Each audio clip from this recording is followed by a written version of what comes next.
Everyone, सरल academy में आपका स्वागत है। उम्मीद करती हूँ बेटा आप सब बढ़िया हैं और आप सबकी स्टडीज आज से हम स्टार्ट करवाने वाले हैं। 2025-26 बैच का बायोलॉजी का ये आज से स्टार्ट है, मतलब फर्स्ट लेक्चर हमारा अपलोड हो रहा है। इसके पहले वाले वीडियो में हमने तीनों सब्जेक्ट का सिलेबस आप लोगों को बहुत अच्छे से समझाया है न्यू एनसीईआरटी के अकॉर्डिंग। आप चाहे किसी भी बोर्ड से हो, एमपी, यूपी, राजस्थान, बिहार या छत्तीसगढ़, सारे बोर्ड वाले बच्चे इस वीडियो के थ्रू पढ़ सकते हैं आसानी से। आपको बहुत अच्छे से मैं बहुत इजी फॉर्म में इंटरेक्ट करते हुए अच्छे से बायोलॉजी की प्रिपरेशन करवाऊंगी। ये मेरा प्रॉमिस है कि आखिरी तक पहुंचते पहुंचते आपको इतना कॉन्फिडेंट आ जाएगा कि हम 70 में से 70 ला सकते हैं। तो आखिरी तक, लास्ट तक बने रहें और क्या बोलते से कोशिश ये करना कि मेरे साथ साथ आप लोग अपने हैंड रिटन नोट्स बनाते रहें, ठीक है।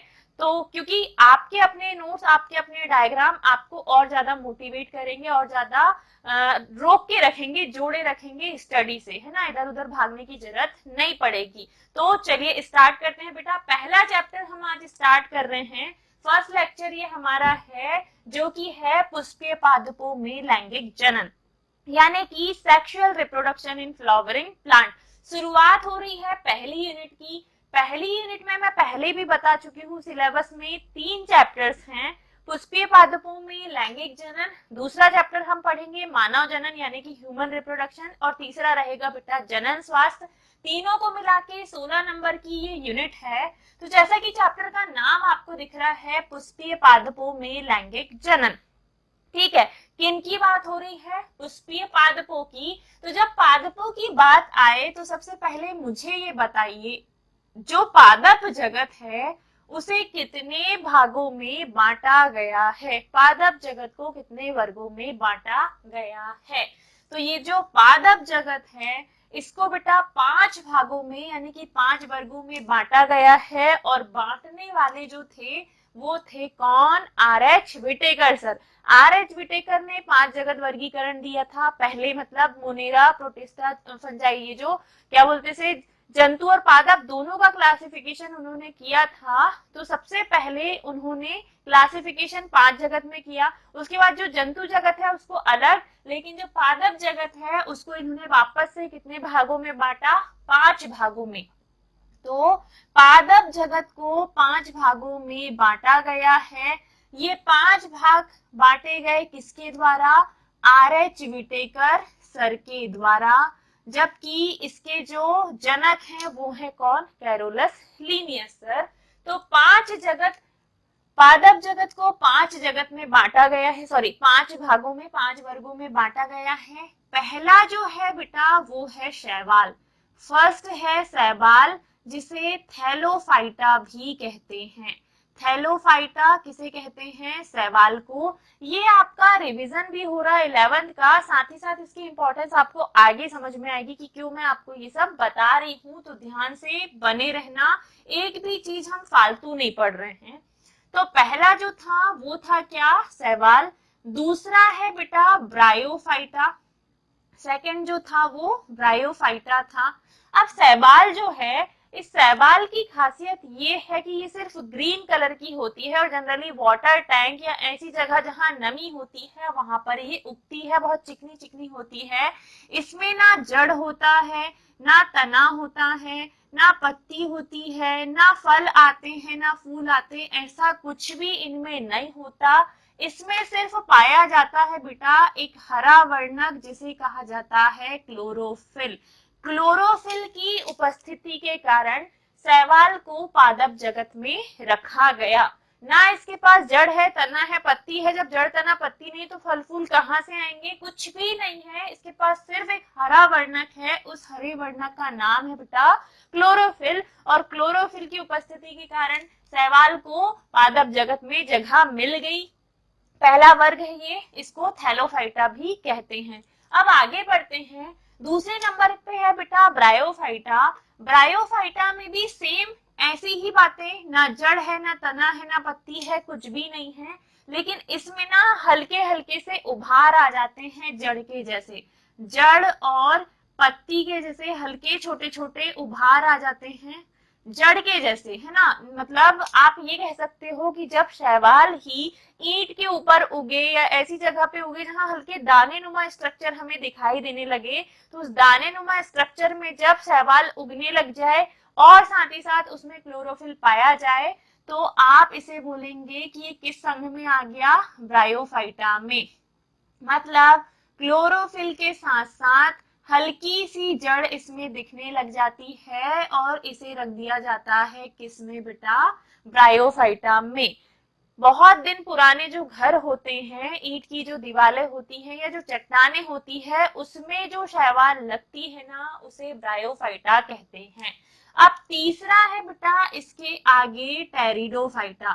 थर्ड पोजीशन पे आता है कौन सा वर्ग, टेरिडोफाइटा। टेरिडोफाइटा 11th वाले बच्चे अगर कोई देख रहे होंगे ना, तो उनके लिए भी फायदेमंद है ये वीडियो। चलिए, शैवाल थैलोफाइटा, जड़ तना पत्ती कुछ भी नहीं है, लेकिन क्लोरोफिल की उपस्थिति के कारण इसे पादप जगत में जगह मिल गई। दूसरा ब्रायोफाइटा, इसमें भी जड़ तना पत्ती कुछ भी नहीं है, सिर्फ क्लोरोफिल है और जड़नुमा थोड़े से उभार निकल गए, छोटे छोटे से दाने नुमा उभार, ये है ब्रायोफाइटा। टेरिडोफाइटा एक ऐसा प्लांट है बेटा जिसमें जड़ भी आ जाती है, तना भी रहता है छोटा छोटा, पत्ती भी आ जाती है छोटी छोटी। ज्यादातर हैंगिंग सोपीज वाले प्लांट जो हैं वो टेरिडोफाइटा में आते हैं। ठीक है, तो जिसमें जड़ भी आ गई, तना भी हो गया, छोटा सा बड़ा तना हो गया, फिर इसमें पत्ती भी आ गई, वो किस उसमें रखा गया है, टेरिडोफाइटा में रखा गया है। फोर्थ पोजीशन पे अगर हम बात करें तो अगले नंबर पे आते हैं अनावृत बीजी। अनावृत बीजी, ठीक है, फोर्थ पोजीशनिंग पे है कौन, अनावृत बीजी।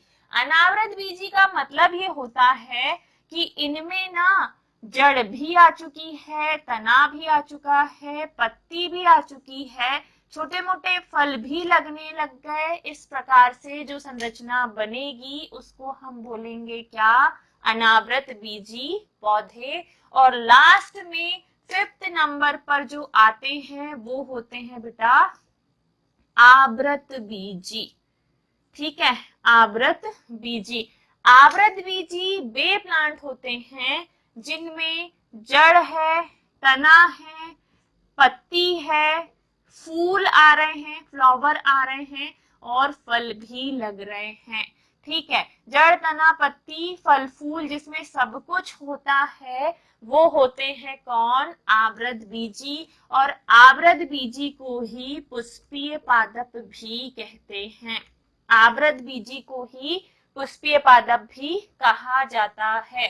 तो कौन कौन है, शैवाल, ब्रायोफाइटा, टेरिडोफाइटा, अनावृत बीजी, यहाँ तक हमारे किसी काम के नहीं है। आखिरी में जो कैटेगरी है वो है बेटा आवृत बीजी। आवृत बीजी को पुष्पीय पादप कहा जाता है और इन्हीं पुष्पीय पादपों में आ जाते हैं फूल और आखिरी में फल भी बनेंगे। तो इस प्रकार के पुष्पीय पादपों में होने वाले लैंगिक जनन को हमें समझना है। आवृत बीजी में होने वाले लैंगिक जनन को हमें समझना है। आपको ये आवृत बीजी वर्ड क्लियर रहे इसलिए मैंने इतना सब कुछ बताया है, क्योंकि आगे मैं डायरेक्ट पुष्पीय पादप ना बोलकर बोलूंगी आवृत बीजी में ये हो रहा है, आवृत बीजी में फल लग रहे हैं या आवृत बीजी में निषेचन हो रहा है। तो जब कभी भी आवृत बीजी वर्ड आपको देखने को मिले, आप समझ जाना कि मैडम किसकी बात कर रही है, पुष्पीय पादप की बात कर रही है। उन पादपों की बात हो रही है जिनमें क्या लगेंगे, फूल लगेंगे। तो यहाँ तक आपको क्लियर। अब हम स्टार्ट करते हैं बेटा एक्चुअल में आपका चैप्टर। ठीक है, यहाँ तक पहुंच गए हो, चीजें अगर आपको समझ में आ रही है, मजा आ रहा है पढ़ने में, समझ में आ रहा है सब कुछ, तो वीडियो को पहले लाइक करो, अपने दोस्तों को शेयर करो, थोड़ा सा सपोर्ट करो मैम को, ताकि आपको आखिरी तक कंटिन्यूअस लेक्चर मिलते रहें और साथ ही साथ हम आपके लिए और भी चीजें, वन शॉट हो, वन लाइनर फैक्ट हो, क्विज प्रैक्टिस हो, सब कुछ प्लान कर पाए। ठीक है, we have not a team, ना हमारे पास टीम है, ना हमारे पास कोई एडिटर है, कुछ नहीं है बेटा, लेकिन फिर भी अगर हम आपके लिए प्रयास कर रहे हैं तो थोड़ा सपोर्ट आप भी कर सकते हैं ना। सिर्फ मैं और सर हैं, दोनों ही एक टीम है, दोनों ही टीचर हैं, दोनों ही क्रिएटर है, दोनों ही एडिटर है। तो कुछ काम सर करते हैं, कुछ मैं करती हूँ, एडिटिंग का डिपार्टमेंट सर का है, मेरा टीचिंग का डिपार्टमेंट है, साथ में कुकिंग का भी है, साथ में हम ऑफलाइन भी क्लास लेते हैं, तो we have lots of work, लेकिन फिर भी हम आपके लिए टाइम निकालकर टाइम टू टाइम सब कुछ लाने का प्रयास कर रहे हैं, तो थोड़ा प्रयास आपको भी करना चाहिए। तो अभी करो, क्या करना है, शेयर करना है, ठीक है, ज्यादा से ज्यादा शेयर करना है। स्टार्ट करें अब चैप्टर पुष्पीय पादपों में लैंगिक जनन। तो पहले शॉर्ट ब्रीफिंग समझ लीजिए कि आपको पढ़ना क्या क्या है, ठीक है। बात हो रही है पुष्पीय पादपों की, तो सबसे पहले चैप्टर में हम समझेंगे बेटा पुष्प की संरचना, ठीक है। पुष्प की संरचना मतलब स्ट्रक्चर ऑफ फ्लावर आपको पहले समझना है। स्ट्रक्चर ऑफ फ्लावर हमें सबसे पहले पुष्प की संरचना समझनी है। दूसरे नंबर पे अगर हम आए तो आगे हम समझेंगे बेटा निषेचन पूर्व होने वाली घटनाएं। निषेचन पूर्व होने वाली घटनाएं। मैं आपको पहले चैप्टर से अवेयर कर रही हूं कि हमें समझना क्या क्या है। निषेचन पूर्व होने वाली घटनाओं में बेटा बहुत सारी चीज हम देखेंगे कि किसी पुष्प में उसके नर भाग यानी कि नर भाग को क्या कहते हैं, पुंकेसर, और पुंकेसर में होता है बेटा परागकोश।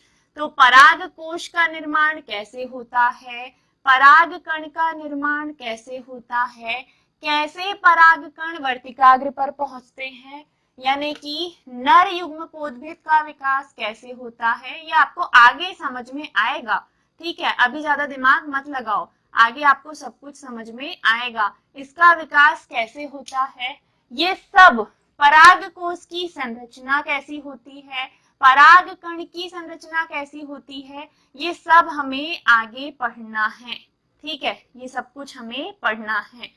फिर ये तो था नर भाग। अब हम बात करें अगर मादा भाग की, तो सेम चीजें हमें पढ़नी है किसमें, मादा भाग में।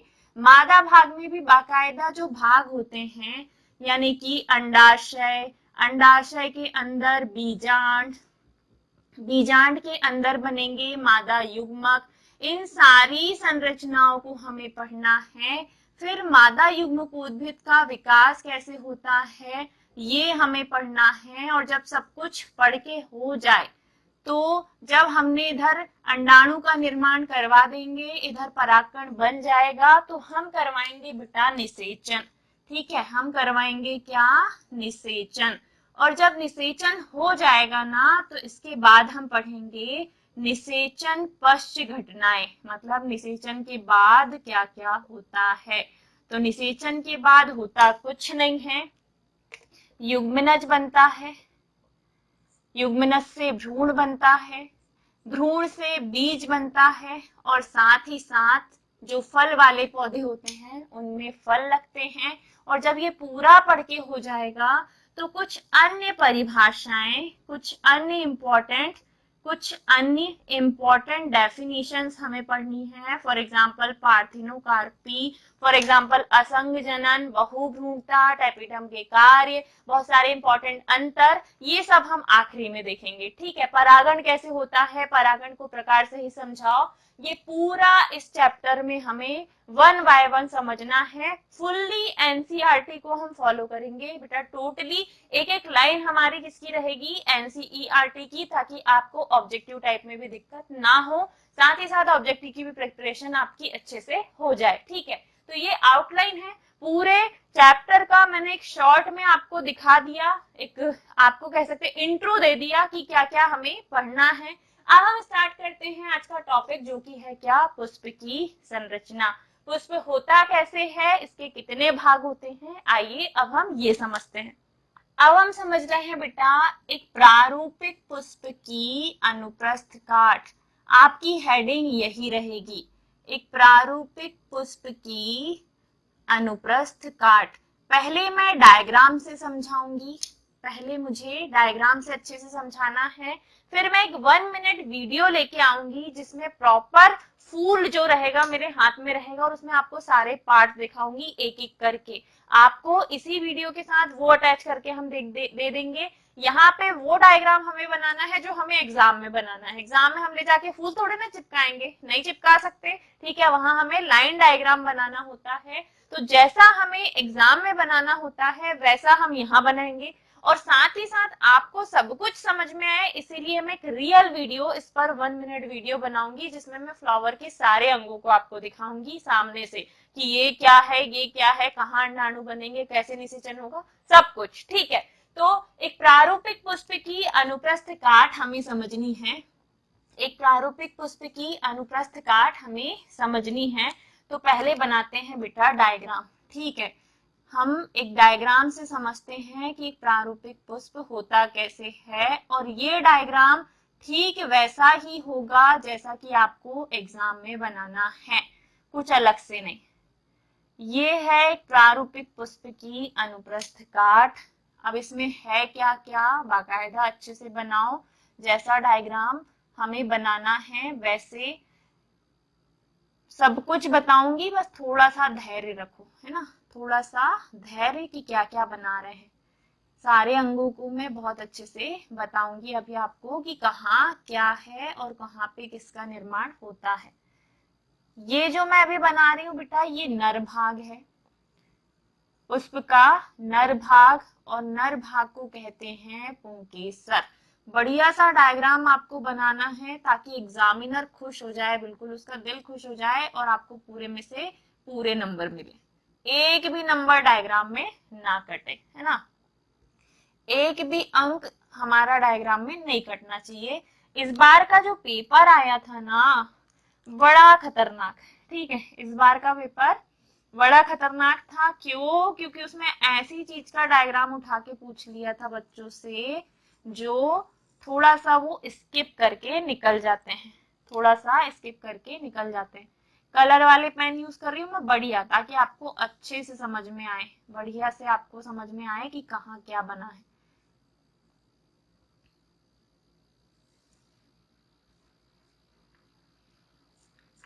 ये चलो बन गया, थोड़ा सा और रह गया है। ये है बेटा अंडाशय, और अंडाशय के अंदर एक रचना होती है और इस रचना को कहा जाता है बीजांड। इस रचना का नाम है क्या? बीजांड। और बीजांड अंडाशय से जुड़ा होता है। बीजांड के सारे अंगों को हम अलग से देखेंगे, मतलब स्पेशली इसका मैं अलग से डायग्राम बनाऊंगी, लेकिन अभी जितना आपको बनाना है उतना मैंने बना के दे दिया। जितना आपको इसके अंदर बनाना है उतना मैंने बना के दे दिया। बाकायदा क्वालिटी बढ़ा के देखना, आपको डायग्राम बहुत प्यारा लगेगा। बहुत बढ़िया डायग्राम बना है। अब रह क्या गया है, तो यहाँ पे नीचे की तरफ ये है वो डंडी जिससे पुष्प जुड़ा हुआ है, ठीक है, ये वो डंडी है जिससे पुष्प जुड़ा हुआ है। इसको थोड़ा सा ब्यूटीफुल दिखा देना ताकि हमारा डायग्राम बहुत सुंदर लगे। इसके अंदर डॉट डॉट, ये है क्या? परागकण, जिसे हम बनाएंगे। अब हम समझते हैं पुष्प के सारे भागों को। ये रही बेटा पुष्प की अनुप्रस्थ काट, पुष्प की अनुप्रस्थ काट। अब इसके क्या क्या भाग हैं, ठीक है, चलो।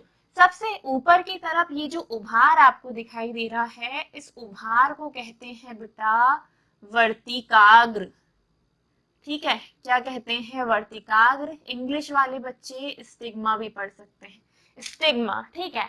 बीच में ये जो डंडी आपको दिखाई दे रही है, इस डंडी को कहते हैं बेटा वर्तिका, और वर्तिका का मतलब होता है स्टाइल, ठीक है, वर्तिका का मतलब है स्टाइल।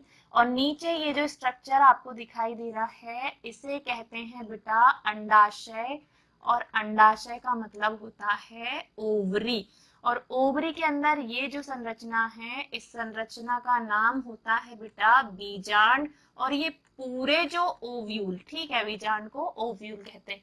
ये पूरे भाग जो मैंने आपको लिख के दिखाए हैं, ऊपर वर्तिका है, वर्तिकाग्र है, फिर वर्तिका है, ये खोखली नलीनुमा रचना वर्तिका कहलाती है।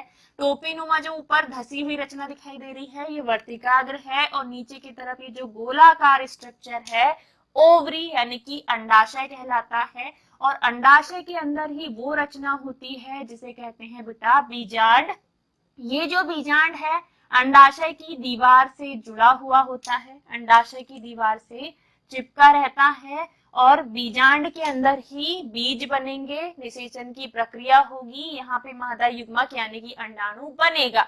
तो कहने का मतलब ये है कि ये पूरे के पूरे जो भाग हैं, वर्तिकाग्र से लेकर अंडाशय तक का जो पूरा हिस्सा है, ये वर्तिका और ये वर्तिकाग्र, ये पूरा हिस्सा कहलाता है बेटा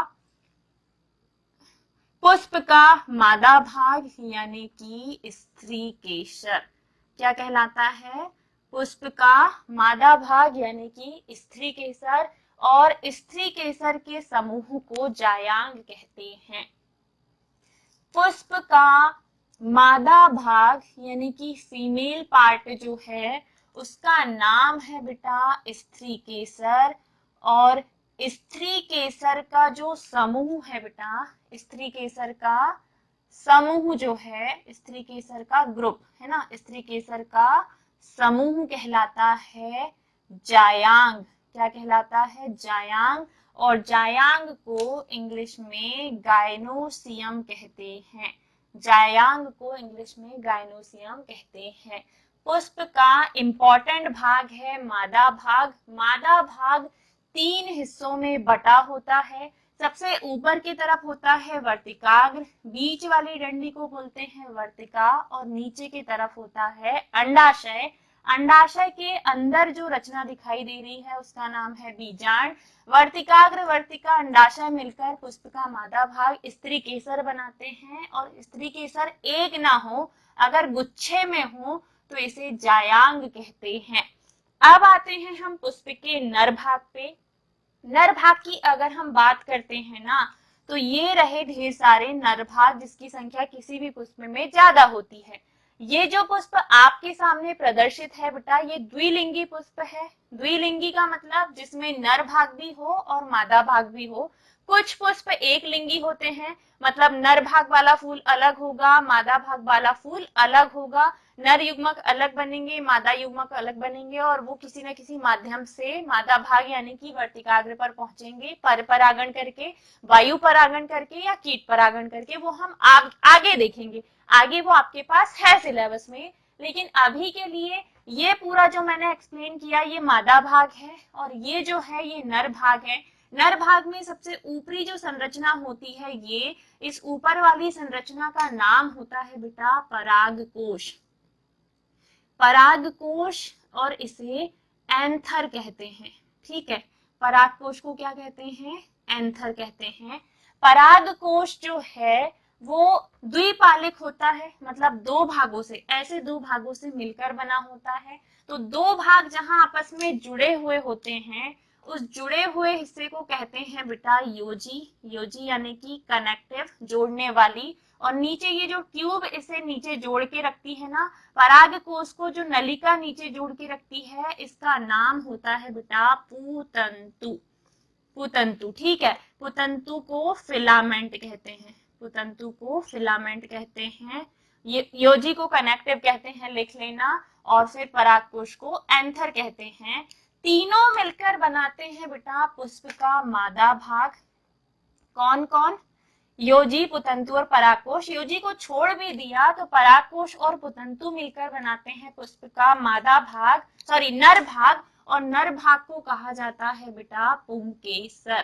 ठीक है, क्या कहते हैं? नर भाग को पुंकेसर कहते हैं। पुंकेसर एक है तो पुंकेसर कहलाएगा, लेकिन अगर पुंकेसर का समूह बना दिया आपने, पुंकेसर का गुच्छा बना दिए, पुंकेसर का समूह यानी कि पुंकेसर का गुच्छा, 1 2 3 4, 4 से ज्यादा पुंकेसर हो जाएं, तो पुंकेसर का जो समूह होता है बेटा वो पुमंग कहलाता है। और पुमंग को एंड्रोसियम कहते हैं, पुमंग को एंड्रोसियम कहते हैं। ठीक है, जैसे ऊपर मादा भाग स्त्री केसर है, स्त्री केसर को 3 भागों में बांटेंगे आप, वर्तिकाग्र, वर्तिका और अंडाशय। वैसे ही नर भाग है बेटा पुंकेसर, पुंकेसर को भी 3 भागों में बांटो। योजी को भूल भी गए तो परागकोश वो हिस्सा है जहां नर युग्मक यानी कि परागकण बनेंगे, और पुतंतु वो हिस्सा है जो पराग कोश को नीचे आधार से जोड़े रखने का कार्य करता है। इस प्रकार इनसे मिलकर बनी संरचना है पुंकेसर।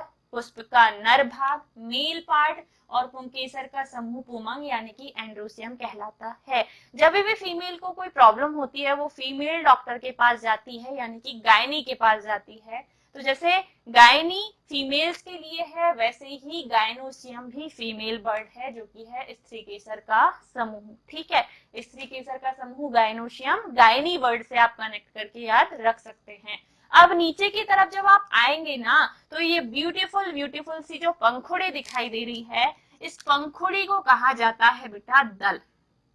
ठीक है, पंखुड़ी को क्या कहते हैं? पंखुड़ी को कहते हैं बेटा दल। अगर दल सिंगल है तो इसे कहेंगे पेटल। ठीक है, दल अगर सिंगल है तो इसे कहेंगे पेटल। लेकिन अगर दलों का समूह है, ठीक है, दलों का समूह है तो इसे कहा जाता है दलपुंज यानी कि करोला। ठीक है, दलपुंज यानी कि कोरोला। देखो क्या कहा मैंने, पंखुड़ी अगर एक है तो दल कहलाएगी जिसे कहते हैं पेटल। और अगर दलों का समूह है, ठीक है, दलों का समूह है, किसी पुष्प में एक ही दल होता है क्या? नहीं, ढेर सारे होते हैं। तो दलों का समूह जो है वो क्या कहलाता है बेटा? दलपुंज कहलाता है। आपको वहां दल लिख के छोड़ देना है, ये सब बाकी की डिटेल के लिए। ठीक है, अब नीचे की तरफ आओ। ये जो ग्रीन ग्रीन संरचना आपको दिखाई दे रही है इस ग्रीन स्ट्रक्चर का नाम होता है बेटा बाह्य दल। ठीक है, ग्रीन स्ट्रक्चर का नाम क्या होता है? बाह्य दल होता है। बाह्य दल जो है ना, बाह्य दल जो है वो एक नहीं होता, उसकी भी संख्या एक से ज्यादा होती है। ठीक है, एक नहीं होता, इसकी भी संख्या एक से ज्यादा होती है। तो जब आप इस सिंगल का नाम दोगे तो इसे कहा जाता है क्या? बाह्य दल। यानी कि ये है बेटा पेटल, तो बाह्य दल को कहा जाता है सेपल। क्या कहते हैं? सेपल। और अगर बाह्य दल का भी समूह है तो बाह्य दल का समूह कहलाता है बाह्य दल पुंज। और बाह्य दल पुंज वो स्ट्रक्चर है जो पुष्प जब बहुत ही नाजुक अवस्था में होता है यानी कि कली अवस्था में उसकी शुरुआत हुई है बनने की, तब बाह्य दल पुंज पूरा उसको पकड़ के रखता है, पूरा इसको सिक्योर करके पैक करके रखता है ताकि कोई कीट कोई दूसरी चीज आके उस पर आक्रमण ना करे, कीट वीट ना लग जाए, उसको खा पी के खत्म ना कर दे। इसलिए उस कली इस अवस्था में पुष्प को सुरक्षित रखने का काम, उसको सिक्योर करने का काम, उसको बड़े होने तक संभाल कर बिल्कुल संरक्षित रखने का काम कौन करता है? बाह्य दल का समूह करता है। और नीचे की तरफ ये जो डंडी है बेटा यहाँ होता है पुष्पासन और ये डंडी इसको आधार देती है किसी भी तने से जोड़कर रखने के लिए। इस प्रकार एक पुष्प जो आपको नॉर्मल दिखाई देता है उस पुष्प में बेटा बहुत सारी चीजें हैं। ठीक है, बहुत सारी चीजें हैं से मतलब इतना सब कुछ है इसमें समझने के लिए कि आपका दिमाग घूम जाएगा, क्योंकि अभी तो चैप्टर की हुई है बेटा शुरुआत, चैप्टर की हुई है शुरुआत। और शुरुआत में अगर आपका दिमाग घूम गया तो आगे क्या ही होगा, है ना। इसीलिए करना क्या है? करना कुछ नहीं है, करना आपको ये है कि जितना मैडम पढ़ाए पूरा का पूरा कॉपी में छाप लो अच्छे से। कहीं कोई डाउट आए तो बिल्कुल कमेंट बॉक्स खाली है, आप कमेंट कर करके पूछ सकते हो ताकि आगे के वीडियोस में हम आपके वो डाउट्स क्लियर करें। ठीक है, तो आई होप इतना सब जो मैंने आपको पढ़ाया एक फ्लावर के बारे में आपको बहुत अच्छे से समझ में आया है। आगे इसी से कनेक्ट करते हुए मैं कुछ चीजें आपको बताऊंगी ताकि आपको समझ में आए। इसमें आप मत अटक जाना आके, अभी हमें आगे बिल्कुल सब कुछ पढ़ना, ये स्ट्रक्चर पढ़ना है, ये बना कैसे, सब कुछ A to Z जीरो से स्टार्ट करके आखिरी तक पढ़ेंगे। और मिनिमम 15-16 दिन में ये चैप्टर बेटा खत्म हो जाएगा पूरा। डिटेल में पढ़ेंगे तो शॉर्टकट में पढ़ेंगे तो 8-10 लेक्चर में ही खत्म कर देते हैं। और मैं नहीं चाहती कि वीडियो ज्यादा लंबा हो, इसलिए छोटे टॉपिक लो, अच्छे से बच्चों को एक्सप्लेन करो ताकि वो उतना पढ़ के आए। क्योंकि आपके पास 5 सब्जेक्ट होते हैं, हिंदी अगर अभी स्किप भी कर दें तो आपको चारों सब्जेक्ट अच्छे से पढ़ने हैं, फिजिक्स केमिस्ट्री बायोलॉजी और इंग्लिश सभी। ठीक है, तो आई होप मैंने इतना सब जो आपको अभी बताया, क्या क्या, एक फूल का स्ट्रक्चर, पूरे चैप्टर की मैंने एक आउटलाइन आपको इंट्रो दे दिया, फूल के बारे में सब कुछ मैंने समझाया है, तो आपको सब कुछ बहुत अच्छे से समझ में आया होगा और आप इसकी कल प्रैक्टिस करके अच्छे से इसको याद करके आओगे ताकि अगले लेक्चर में आपको कहीं कोई दिक्कत ना हो। तो वीडियो अगर अच्छा लगा हो, समझ में आया हो तो लाइक कर देना। बार बार नहीं बोलूंगी, समझ में आएगा तो आप खुद ब खुद सपोर्ट करने लग जाएंगे। मुझे पता है जल्दी ही हम थोड़े से बड़े लेवल पे आ जाएंगे ताकि इस बोर्ड से हम डिजिटल बोर्ड पर आए और आपको चीजें लाइव मिलनी चालू हो जाए, है ना। लाइव क्यों? ताकि हम बच्चों से कनेक्ट कर पाए। अभी हमारे पास सिस्टम की कमी है, अभी हमारे पास थोड़े से इंस्ट्रूमेंट जो होते हैं, डिवाइसेस जो है उनकी कमी है। उन सब की कमी को धीरे धीरे पूरा कर लेंगे तो आपको लाइव लेक्चर भी मिलने चालू हो जाएंगे, बशर्ते आप लोग अपना सपोर्ट बनाए रखें। तो मिलेंगे जल्दी ही अगले वीडियो में। इस वीडियो को खूब सारा प्यार दीजिएगा ताकि मुझे भी थोड़ा सा मोटिवेशन मिले। प्रैक्टिस करके नेक्स्ट क्लास में आइएगा ताकि आपको चीजें समझ में आए। Bye bye, take care, Radhe Radhe.